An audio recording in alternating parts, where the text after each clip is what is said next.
What's up, everyone? Welcome back to another episode of 1YL or 1 Year Later, a podcast amplifying the voices of people taking adversity into their own hands and changing their world and the world around them. And today we have an awesome guest. We have the one and only Johnny Stanton. What's up, Johnny? Thanks for having me on, Corey. Heck yeah. So, for everyone who doesn't know, well, everyone needs to know that this show is not about accolades. This show is about what happened in Johnny's life the last year. But I'm going to tell you some of his incredible accolades in his life, nonetheless, to get you some context. So currently, he is on the roster for the Cleveland Browns, playing football for them. He's a fullback, amongst some other awesome roles that he participates in with that team. He had a kind of wild ride through college. Went to 3 different schools, got to play different positions, went into the draft, played in the combine from many different positions and roles, and landed in the fullback spot. But did a college career full of some quarterbacks. Like you played quarterback only in college. Is that true? Not specifically only, but like 90% of the time. Yeah. Right. So went from quarterback, and then all of a sudden combine was like all these fun, awesome positions. He's one of the largest humans that I know in terms of muscle mass. So it's definitely like an inspiring thing to like watch him train, because I'm like, you know what, me and my swimmer body is never going to look like fullback Johnny Stanton, but nonetheless inspiring. And his story has been persevering through a lot of adversity. So I'm excited to chat about what the last 365 days have looked like for you. So Awesome. let's get straight to it. So the first question that I usually ask our guests is, where were you 1 year ago, physically and emotionally? Like, what were you doing a year ago today? A year ago today, I imagine I was probably training. It will have been a couple of weeks since I think everything shut down, right? Mm-hmm. Mm-hmm. I know that my training group was still kind of like trying to meet up outside and making sure that we were smart, but still trying to get training done. There were a whole lot of guys who were trying to get into the combine. Like when you mentioned the combine, I didn't do any of the combine or draft stuff. I wasn't that cool, but it was just pro day and stuff. But like a lot of guys go to that same training group for combine, for pro day prep. And all of those guys, they needed somewhere to train, and I needed somewhere to train in my off season. So we're able to go for a little while until things that did end up shutting down. So right around now is probably around the time where I started to have to figure out what to do on my own. At this point, I was already on the signed with the team for over 2 months now. And feeling really good about my position. The team at this point probably already signed or traded for Andy Janovich, who is the starting fullback over in Cleveland. Yeah. So yeah, at this point I was probably trying to get ready for OTAs, just like I am now. We didn't know last year if we were going to be in person or not, and just like this year, we haven't quite gotten that information yet. But yeah, it's kind of not too much up in the air, but there were some things where I didn't really know where I was going to be in the next couple of months. I didn't know if I was going to get to stay home or if I was going to have to go out to Cleveland for OTAs. And yeah, like everybody, things were in flux, and you had to adapt. But luckily, I felt very secure in my position. Having just signed with the team, and yeah, no, I was at an exciting point, to be honest, with OTAs about to start up, and excited to be able to get to know some of my teammates and show the coaches what I could do. Well, for sure. And like, so in a football season, like the April, May timeframe before like the real practicing starts during the summer, before games get started in preseason in August, the April, May timeframe is a lot of meetings and like getting like a lot of cohesiveness and playbook stuff started and things of that sort. So obviously you were in California, that's not Ohio. So what was that like to kind of get to mesh with new team members, but like not be in person and not really get to train with them? Like, how did the team really shift all of that over to, do you guys do it all virtually? Did it all virtually.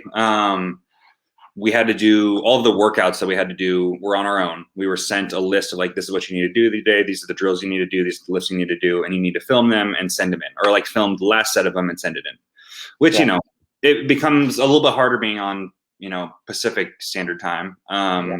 Because the time it all needed to get in before a certain time, and trying to get it all done, it wasn't a huge deal. But we had meetings in the morning, and one of the things you mentioned was like getting to know my teammates. That didn't really get to happen. We would have running back meetings, and where we're in the room with the running backs, or like the Zoom meeting room with the running backs, and it's one thing for the guys who know each other, but it's another for somebody who's just joining the team. It's tough to like get to know somebody who's your teammate over Zoom. Nobody's like, everybody's kind of afraid to like speak up in the meetings, or talk in the group text, especially when you don't know each other. Right. So yeah, it was an interesting experience. I imagine that this year it'll be a lot easier to interact with guys. At this point we'll have over a year of Zoom experience, so like, I know the etiquette is kind of set in stone now. So well, I was telling someone else the other day, I was like, imagine like a year and maybe like 2 months ago, like none of us had the Zoom app downloaded and like frequently used nearly as much as we do now on our computer. Now it's like, there was a meme early in the pandemic that was something like, Skype had 2 decades or a decade to like prepare for the pandemic, and Zoom went in there and like slid in and took advantage. And I don't know what happened to Skype, but nobody uses Skype. I know, it's serious. I remember like at the beginning of my college days, like Skype was like what we had, right? It was like it felt a little bit like pre-FaceTime as well. Mm-hmm. So like connecting with like friends from home, it was like, hey, let's like hop on Skype tonight and like get to chat. And nonetheless, like Zoom has like taken over our lives essentially, but I digress. I totally feel like cohesion on your football team was probably one of the hardest pieces of this last year. Not to mention like, you weren't getting to practice with them. You weren't getting to like tackle the concept of football and training football in the pandemic time was really difficult and really challenging. And I'm sure it presented some like creative ways that you guys were having to figure out what that all looked like.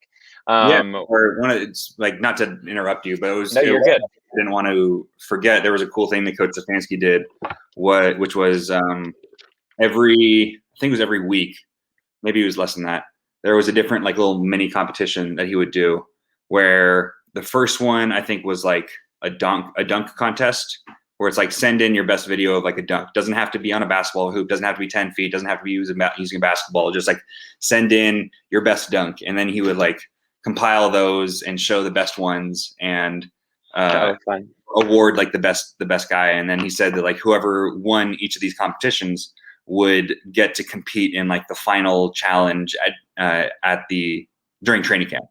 Oh, fun. Actually ended up winning one of them. It was like the posterized challenge. You have to make a poster of like you doing your off-season workouts and like add to it and stuff. So luckily with my training group, there were like photographers that were there, and I got one of those photos and like added one of like the teams, every team has like their off-season slogan, or like their strength conditioning slogan. I think last year ours was like prepare, compete, and then I added like finish. Poster, and I ended up winning that one. Nice. And then we had like a little stuff in training camp. I think it was kind of a cool way to get the team involved with each other and get to know, like, put a face to a name and all that. Yeah. Okay. So then like time marched on, you got through the creative time of literally 365 days ago. Training camp started, season started. And so for those people that like are probably really curious, what was the season like to be an NFL player, but like testing protocol? We've talked to someone how it was in a swimming bubble. We talked to someone that was in a soccer bubble. Like NFL season happened. We all watched it on TV, but like, what was that like to train within that? And like, how did the actual relationship building go then, when probably you had some limitations to actually be like hanging out outside of the training facility? Like, what was that all like? Yeah, it changed a whole lot during the year. One of the reasons why you don't hear the term NFL bubble is because unfortunately there wasn't. Mm-hmm. But it's different than the NBA or like rugby or whatever sports like has got to have bubbles, is because there's so many more guys on every NFL roster than there is on pretty much any other league roster. So the teams, I thought our team did actually a really good job for the 95% of it. We test in the morning. You show up to the facility later on after like virtual meetings. And it's actually didn't start that way. At first we had in-person meetings. You just have to have your mask on the whole time, and all your tests are based on the day before to make sure that it's like accurate. Yeah. Honestly, during training camp, it felt fairly normal. Aside from the fact that we had 2 different locker rooms, that we're able to spread everybody out more. Right. We had meetings in person. We had practices without masks on. We got to eat around each other, and that was all great. As the season went on, with more teams having outbreaks on their team, we would react in turn. We wouldn't see other teams like have, mess up or have people get sick and say like, oh, well, sucks to be them. We're going to keep on doing what we're doing. We would continue to, cut down on time together, have more restrictions. So I forget what order it was, but at some point we cut out in-person meetings, or we would cut out in-person meetings for practice squad guys. Like active guys would still be able to be in the room, and then they were cutting out everybody so that like everybody was on virtual meetings. We used to have practice squad guys on the in-person meetings for the night before the game meetings. But then they ended up having to go to the hotel room. In general, like it was kind of weird to have the practice squad guys travel. Being a practice squad guy, normally I wouldn't travel to an away game and like sit up in the box like you would at a home game. But this year, because they wanted to have everybody ready in case somebody got sick, we all traveled to every game. We actually moved from 2 locker rooms to eventually 4 locker rooms. Sorry if you have to hear that. So the next door is like having. Okay. Having had like 4 locker rooms, and I had my locker changed, I think 2 or 3 times, just to be able to get everybody like spread out as. Yes. So yeah, amongst other things, there were a whole lot of changes. Yeah. You had to be on your toes for. Oh, it looks like we're not going in for like our mornings like workouts and stuff. Looks we're going to have to get like wait at home and for like over meetings and see when for practice, especially at the end of the year when we did have a little bit of a breakout on the team, and actually wasn't nearly as much of a breakout as it was a scare. There was one person that tested positive, and he was around too many other people that weren't wearing their masks. Long story short, we ended up having like a tough week because there was like 8 or 9 people out. But I felt like the Browns, for the most part, did a pretty good job. And in the NFL, I think, for the most part, did a pretty good job. Yeah. It just it changes like the landscape of like a typical season, right? Like some of the pieces of the puzzle of meshing team culture, like have to get really creative. Yeah, we didn't get to hang out with people outside. Like there was one of the other changes was like you could hang out with your teammates outside, and then as things got worse, they're like, okay, limit it to 3 teammates in the same place. And then it was like, okay, nobody hang out anymore. Like just stop. And the reason why I brought up the bubble thing is because the reason why it wasn't a bubble is because everybody has their families around them. Like the NBA season got cut, in the middle of the season, and then they wanted to play the rest of their season later on. So it's a limited amount of time that they had to stick in a bubble. So it's tough to ask an adult an NFL guy to like be away from his family if he has 2 kids and a wife, for 6 months at a time. Totally. It wasn't going to be viable. Well, yeah, and I mean, when I think about a typical NFL in-season, off-season kind of mentality, like right at the beginning of the lockdown was like right when you guys start like figuring out game plans and scheduling for OTAs and meetings and all that sort of stuff. So you had just finished your off season essentially, like from Super Bowl to like mid-March when the lockdown happened was like your off season. And then that's right when everything started going. So the idea of like the timing and what you guys needed to do is still to accomplish having a successful football season, there was still a lot of time to go. And it would definitely be hard to like separate, some of the players from their families and their kids and wives and all of the such. It happens every year for training camp, but training camp is like about a month. And they know, like that's what you're going in for, Yeah. Interesting. Okay. Well, I mean, nonetheless, like an interesting thing to be a part of. Like, I'm sure, like, ups and downs for you personally, wanting to make friends, not being able to hang out, like testing protocol, being on your toes. But also, I would argue that having gotten to be a part of an athletic department within COVID precautions, like there's also some closeness that does come from having to stay really in deep communication to make sure that you are doing everything you possibly can as a player to make sure that your team can compete the following weekend. So that kind of leads me to my next question. And we're now 365 days later. You see, like, seemingly what I'm looking at right now is that it seems a little bit more hopeful for what the next season is going to be, a little bit more excited, whatever the next phase of football looks like. But if you look back on the last 365 days, what do you think are like two turning points that really helped you keep your head up and like keep grinding to make sure that you could be at your best, to make sure that the last 365 days were the best year of your life, to get you to where you are today, a little bit more hopeful, a little bit more fit, a little bit more, excitable to get to go back on the field and head back to Cleveland really positive. But what were those two things last year that brought you that hope? I'd say one of them was getting to play in my first game. I got to finally realize my dream of playing in an NFL game. Andy, the guy in front of me, ended up getting sick, and I had my number called. And I wish I would have played better. Obviously, everybody wishes that they would have played better pretty much in every game that they play.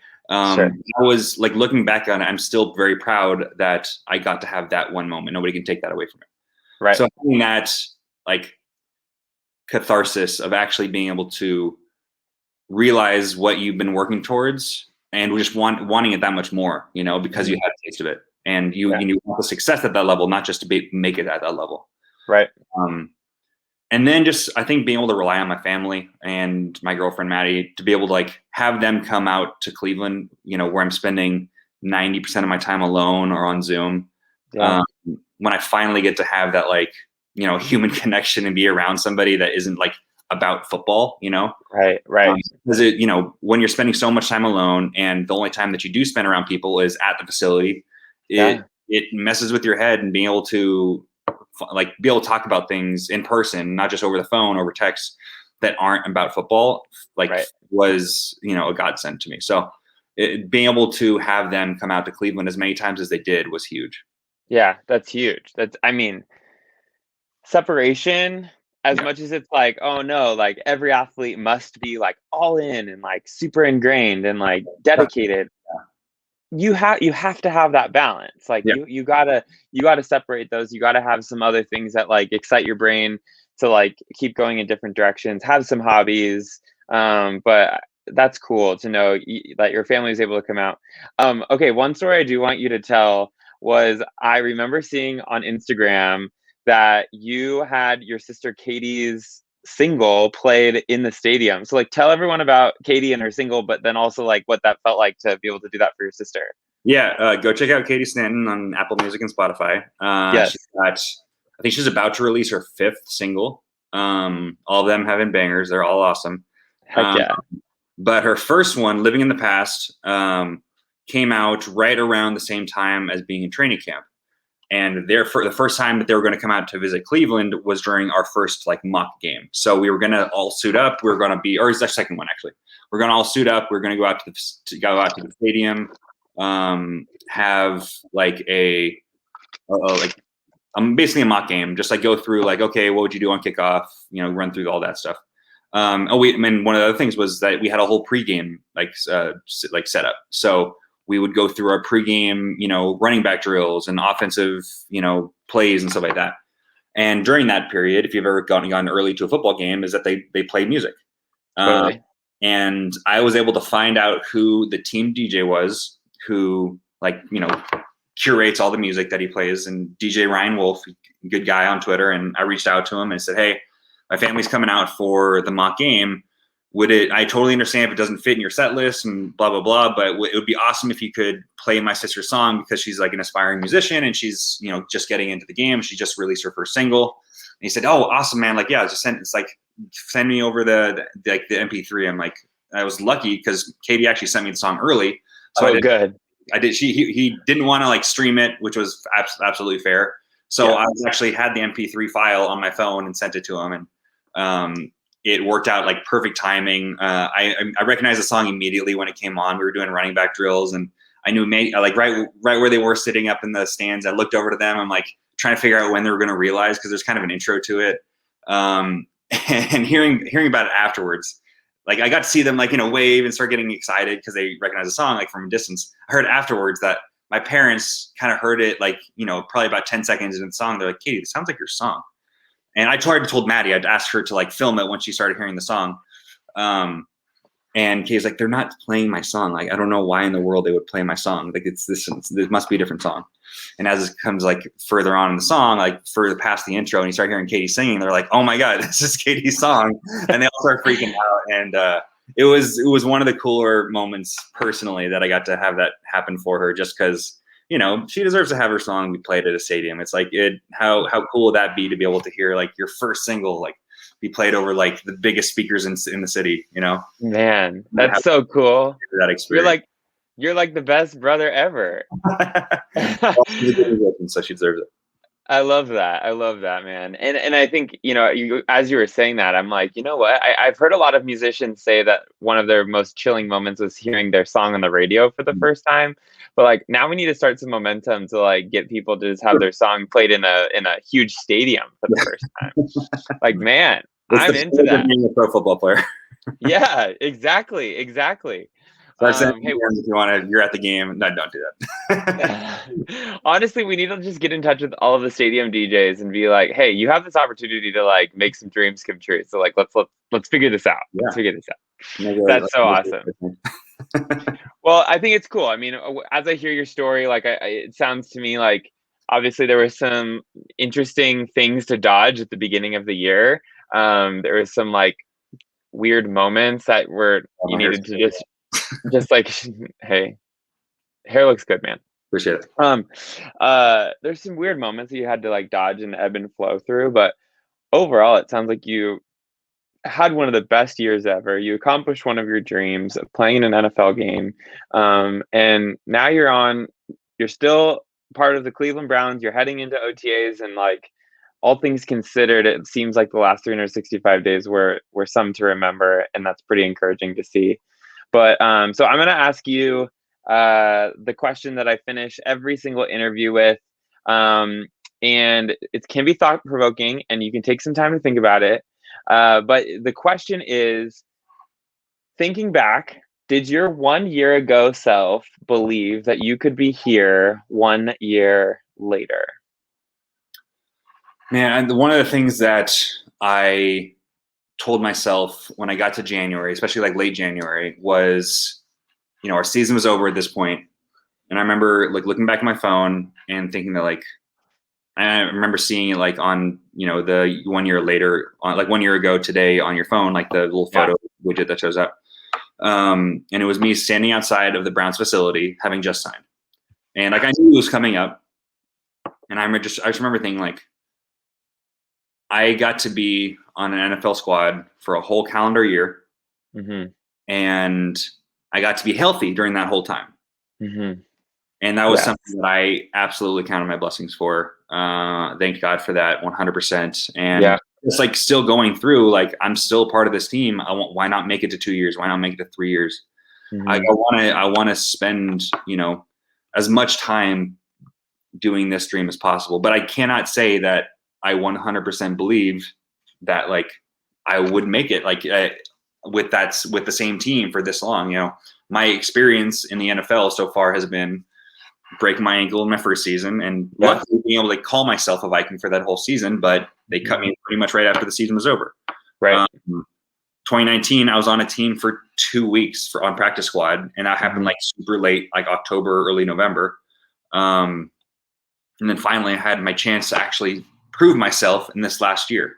So it's hard to, expect it's all the whole thing, like expect the worst, hope for the best. And it's, for your mental health, and especially my mental health, it's like has its benefits and, and its damages, or it's like, it can be tough because I don't know if this is the way I was brought up or like my Irish Catholic, like my upbringing and stuff like that. But to expect things to go wrong is just like inherent in me. And as much as I like work on my confidence, as much as I like try to be that guy who's like, I'm going to do this thing. I'm going to 100% do it. And, mentally you have to tell yourself that.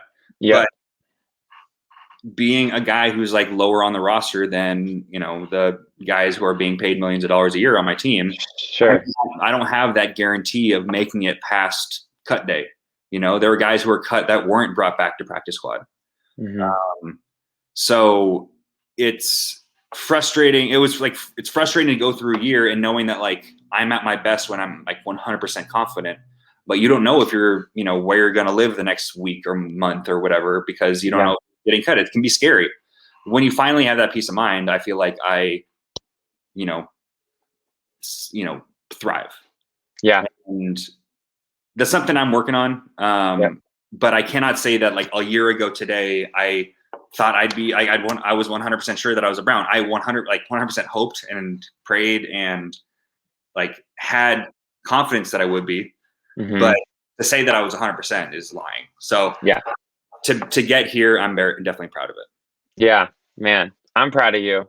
It was like really crazy getting to watch the consistency of how you persevered through your ankle injury after the Vikings. I got to watch. Let me meet you guys. And yeah, exactly. And walking with you through all of that, like I know that there were definitely some mental ups and downs through like pushing through that injury. And so then, a season and a half later, to see you standing in front of the Browns facility, like friends close to you, we were all just kind of like continuing to like pray for you and like lean into making sure that you had the best confidence that you could ever have going into such an interesting season of like COVID-19 pandemic football and whatever that would have presented. And to see you here now in a, I don't know what the right word is here, but I just like stable is one word that comes to mind. Consistent is a word that comes to mind. And just like a belief inside of you that knows that like you're going to end up putting on the number 40 jersey in August. And like, that's where your head is at right now. Feels like a really cool spot to get to watch and get to see from afar. So like, keep it going, man. We're all super stoked for you and we're cheering you on the whole way. Yeah, like I say, like nothing's guaranteed. I always say that nothing's guaranteed in the position that I'm at right now, and totally. I continue to believe that, but I continue to believe in myself at the same time. So, I'm working on all that, but having an awesome support group like you, I really appreciate it. So happy to do this, and thanks for having me on. Heck yeah. Well, I hope in 365 days from now we can have you back on and we can chat about what the next 365 days are like. I just think it could be really interesting to see like what the next year is, and we can follow up at that time. But until then, Johnny, thanks for being on. You rock. Can't wait till the next time we get to hang. And I know a lot of people will get to feel very encouraged by your words today, whatever season of life they're in. I know that what I've heard from you today is pretty encouraging. So thanks again, man. Appreciate it, buddy. Heck yeah. All right, guys, tune back in tomorrow. We have another awesome episode coming for you, as we will every day in the month of April. So until then, we will see you guys later. Peace out.